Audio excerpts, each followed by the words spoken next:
Hello my friends and welcome. Ukraine finally made it to the Kimburski spit. Yes, there was the landing operation. For now it's very small, but also historical and very unique. The Ukrainian boat crossed the Dnieper River and the Russians went under fire.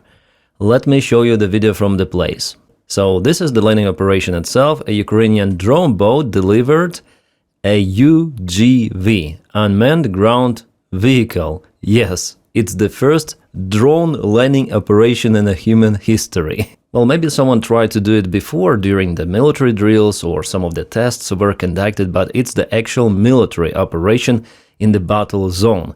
Yeah, it's the small one, a single drone boat, a single UGV, but Ukraine may upscale those operations in the future. For now, it's just a try. You see, the drone is equipped with a machine gun or just assault rifle, automatic one, and it fires towards the Russian positions, so it is controlling the shore, the spot.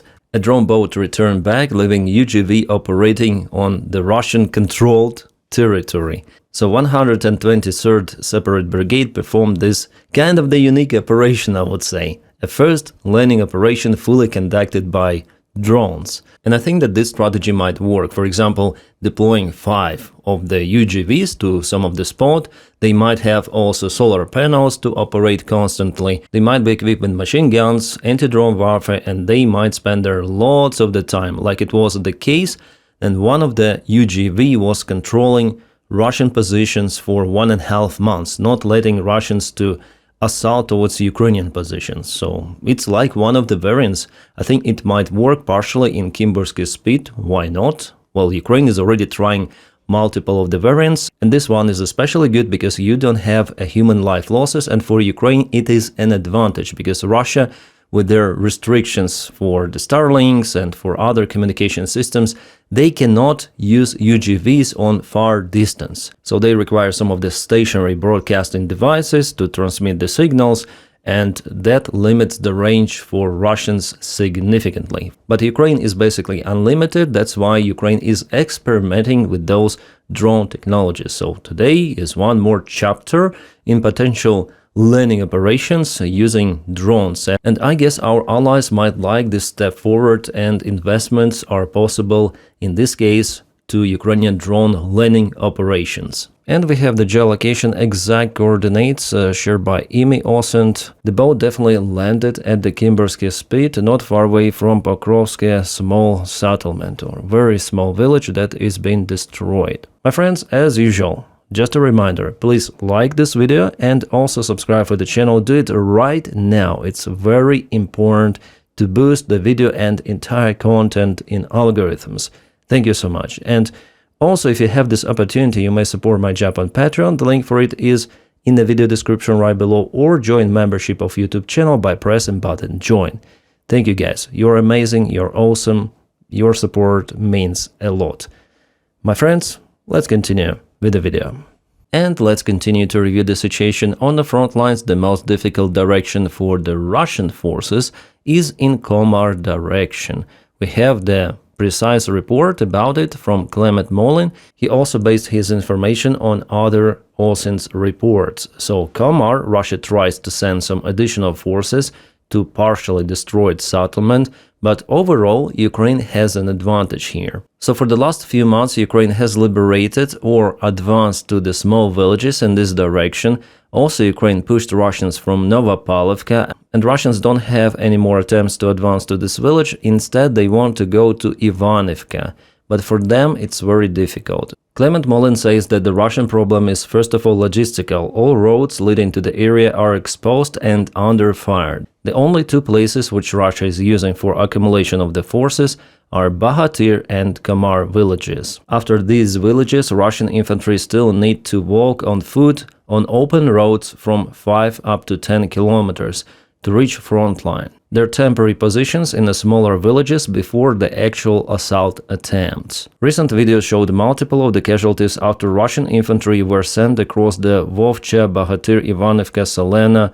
and Mokry Yali, so the smaller villages in the same direction. Russian flaggers continue to be spotted in Iskra further west in an attempt from 90th Tank Division to show they control the situation to their command. Regularly on Telegram, Russian bloggers complain about the risk of Ukrainian entrance in Kamar, since fighting have been happening in Bedubna for weeks. The situation is not very good for the Russian 29th Army in the sector, but the danger of further exploitation is limited due to rivers. In its turn, Ukraine has deployed 3 air assault brigades, 79th, 80th and 95th.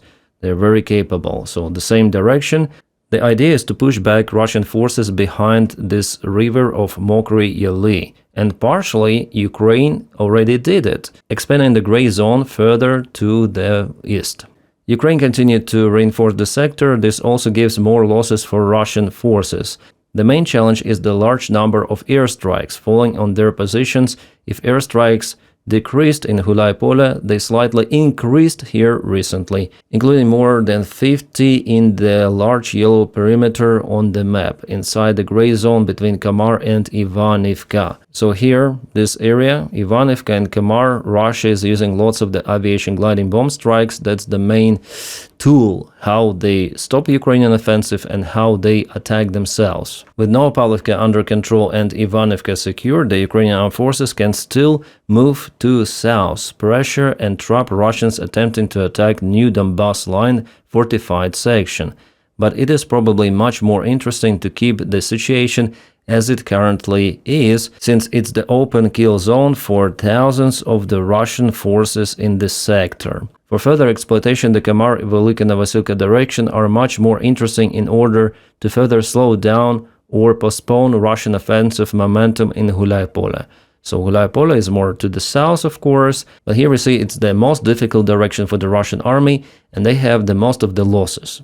Again, Clement Molin, thanks for your deep analysis of the situation in this direction. Alright, the situation in Konstantinivka direction. It is difficult for Ukraine, but it is without any sort of the changes for the last 1 week or so. Well, maybe since Putin has reported that they've occupied or liberated, as they say, Konstantinivka, maybe Russian army understood it as no longer need to send any sort of the forces for some of the attacks there, because the intensity of the infiltration attacks, it dropped down significantly, and Ukraine is demolishing Russian positions using aviation gliding bomb strikes. And let's check out the most recent information about it. So one of the Ukrainian teams observed the Russian position in Konstantinivka hit by a Ukrainian airstrike. So basically the city is no more. All of the armies, like Russia previously used aviation strikes to demolish Ukrainian positions, and now Ukraine does the same on the Russian positions that Russia managed to occupy. And Ukraine is using aviation full scale, as you might see, and very, very successfully, which minimizes the risks for the infantry forces. Outstanding job done by Ukrainian aviation, Ukrainian Air Force, and thanks to our allies who supply to Ukraine aviation gliding bombs, whether those are American-made or French-made. As for the rest of the front lines, there are just minor changes, and Russia performs sometimes flag operations. Ukraine also strikes Russia back. In general, I already told you about the main updates here, and let's go to Ukrainian strikes deeper inside occupied regions or inside the Russian territory. For example, here you might see the Kerch Strait, so this is the territory of Russia on the right, and on the left, occupied Crimea. Lots of the fire spots are being detected by firm satellites, and definitely it's like that. They're being hit daily by Ukrainian drones, and moreover, Russia again lost lots of the ships. Yeah, that's the situation for the Russian vessels. This photo was taken by some of the eyewitnesses from the shore. Russia is losing lots of them every day. Cargo ships, tankers, tugboats, ferries. Lots of them are smoking in the Kerch Strait, in Azov Sea. The usual thing for Russia. Every day it's like that, every night. And of course there is the video from Magyar. The channel is called Magyar. It's his channel. He publishes every day all of those videos. And the count for the Russian ship losses, it is humongous. Already more than 100 vessels Russia lost for less than a week. Yeah, from 6 till 13th.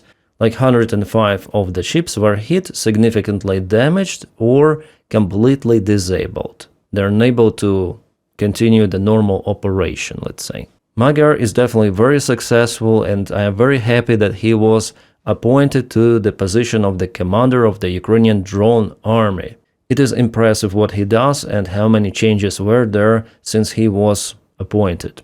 And this is an AI-generated video for now, yes, but it's like the announcement of the FP7.X missile, Freya, which allegedly could be used for the interception of the Russian ballistics. So the standard FP7 is just a classical ballistic missile with a range up to, I think, 300 kilometers.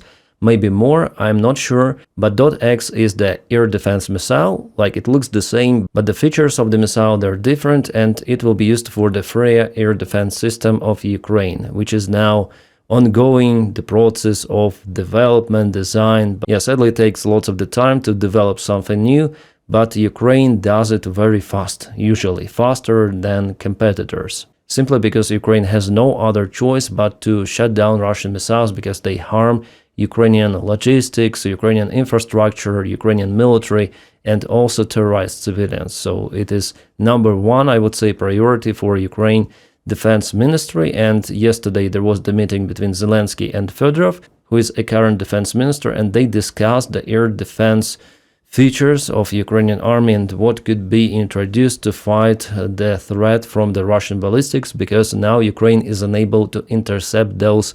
As before, Ukraine is in lack of PAC-3 missiles, but we also have some of the good news about it. It seems like the agreement to supply more of those missiles has been achieved or agreed by our partners and will be announced on today's meeting. I forgot the place where the meeting is going to happen, somewhere in Europe, and again, leaders of the countries, Zelensky is there. Oh, in France there is the meeting. Nice. Tonight Ukraine also sent a bunch of those small airplanes slash drones to occupied Armyansk, that's the territory of Crimea. As you might see, they carried lots of the aviation bombs, and as it is reported, the Russian military base was kaputted. The base was hard to reach, partially it's underground. Well, we have the official statement from the Ukrainian military command that the attack was successful and the Russian air defense was not capable to intercept those airplanes. I wonder if they dropped the bombs and returned back. Or maybe they just landed there as the kamikaze drones. I think it's more profitable to return them back for the next attack. And this air raid was only possible because Ukraine previously disabled lots of the Russian air defense systems in peninsula, especially northern part. So this is Crimea, and Armyansk is at the very northern part of peninsula. So somewhere here there was the Russian military base, which is no more. And it was during the nighttime, at least one of the big oil tanks went on fire. And fire continued to spread there, firefighters cannot extinguish this facility. Kabooms were also reported in Moscow's oblast, and the Russians themselves, they acknowledged that they've intercepted Ukrainian drones using their air defense, and one of the very big missiles of S-300 or S-400 went to the residential area and kaboomed some of the small buildings and households. That's the bummer, and of course this sort of the kaboom is not possible to make with the help of the small drone, yeah, so it was the Russian big air defense missile which was used against the small, very cheap target. Just look at this, the entire street is gone. So it's either Ukrainian ballistics, which is not possible right now, or the Russian air defense, and Russians themselves, they say that yes, it's the air defense. By the way, Russians also have the drone interceptors, so let's check out how they work.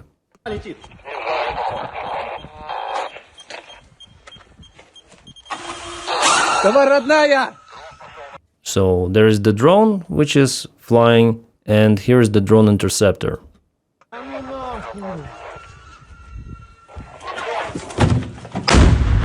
Too late. Yeah, the drone interceptor didn't make it to the target. You need to launch it before the drone is coming, but they launched after. The drone name is Yolka, so Christmas tree or pine tree, and sometimes they might intercept drones, but not in this case. And here's the latest compilation from Crimea. Magyar shares this video on his channels, and I also gonna repost it on my Telegram because of the load censorship. This is the Russian S-300 air defense system that was probably hit. Well, we'll see with this image. Yes, the drone flies and dives down straight to the target, right? Yeah, it looks like, or maybe, oh, there was the kaboom. And of course, the system is burning. It is not a decoy. Russia constantly is losing their system. Yeah, the detonation was there, so it's gone. It's a real system. One more air defense, Russian Tor M2. Russia sometimes also puts it on their ships, but it was found and kaputted by Ukrainian Magyar drone army. The next one is Panzer S1 system that was kaputted by Ukrainian drone army. The location was monitored by satellites, so you see Russians try to hide it underground. So they dig down the big hole and they put the truck there because they're afraid to lose the system, but our guys, they know the location and they went there with the drones. So here the drone is coming and going straight to this, can I call it facility? No, it's underground garage. And the system is on fire, so it's no-go. The other one is Neba'u, a very big, expensive radar, which is used to detect missiles and drones. Well, I think that Ukraine will continue to do this job until the Kerch Bridge is reachable by FP5 Flamingo. For now, you see Russia still has air defense systems there, few of them, but they still have, and they might intercept Flamingo, maybe all of them. And this is the substation, so Crimea continue to go to blackout. An absolutely great video, and we have those every day. Just recall, last year it was occasional, like once in a month, maybe 2 times a month, but here we have every day successful operations for Ukraine. It is awesome. Yeah, this is funny. For now it's unconfirmed information, but maybe it's like that. Kremlin spokesman Peskov said that he asked the White House if it would be able to pressure Ukraine to stop the strikes on Russian infrastructure objects. Peskov added that the Kiev regime is currently completely unwilling to engage in peace. Ukraine proposes to Russia every time, like, energy ceasefire. You'll not be attacked if you agree not to attack Ukraine with your aviation aerial strikes on Ukrainian infrastructure. It was told to Putin multiple of the times. It's just Russia that doesn't want a ceasefire. They want to occupy Donbass, and they tell Ukraine to withdraw the forces from Luhansk, from Donetsk completely, and later on maybe Russia may start real negotiations. Maybe. But if it is true that they asked Donald Trump to force Ukraine to stop the strikes, Zelensky stop, it means that they're panicking. Alright guys, that's it for this video, and you may support my job on Patreon. The link for it is in the video description right below, or just join YouTube membership by pressing button join. Thank you so much for your kind support. You're making this content possible. And please press like to this video, also subscribe for the channel. My friends, I wish you all a peaceful sky wherever you are, and have a great time.